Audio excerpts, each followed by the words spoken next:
கொடுத்த வாக்குறுதியை திமுக அரசு நிறைவேற்றாவிட்டால் ஆசிரியர்களின் போராட்டத்துக்கு ஆதரவாக நாளை தமிழ்நாடு பாஜக போராட்ட களத்தில் துணை நிற்கும் என நயினார் நாகேந்திரன் எச்சரிக்கை விடுத்துள்ளார்.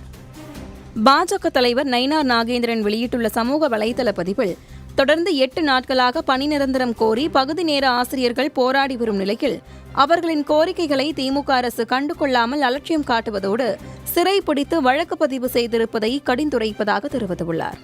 தேர்தல் நேரத்தில் மட்டும் நேரில் சென்று ஆசிரியர்களுக்கு ஆதரவு அளிப்பதும், பின்னர் ஆட்சிக்கட்டிலில் ஏறியதும் அலுவலர்களை பேசவிட்டு அலட்சியத்துடன் அமர்ந்திருப்பது நியாயமா என நயினார் நாகேந்திரன் வினா எழுப்பியுள்ளார்.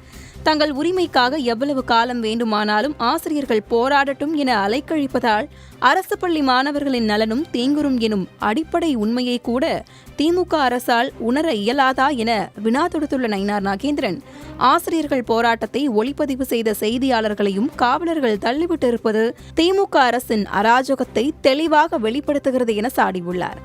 ஆசிரியர்கள், மாணவர்கள், பத்திரிகையாளர்கள் என அனைவரையும் வஞ்சிப்பதுதான் திராவிட மாடல் அரசா எனவும், நாடு போற்றும் நல்லாட்சி என விளம்பரம் செய்வதை விட்டுவிட்டு உடனடியாக பகுதி நேர ஆசிரியர்கள் மற்றும் மாணவர்களின் நலனை காக்கும் பொருட்டு கொடுத்த வாக்குறுதியை நிறைவேற்றாவிட்டால் ஆசிரியர்களின் போராட்டத்துக்கு ஆதரவாக நாளை தமிழக பாஜக போராட்ட களத்தில் துணை நிற்கும் என நயினார் நாகேந்திரன் எச்சரிக்கை விடுத்துள்ளார்.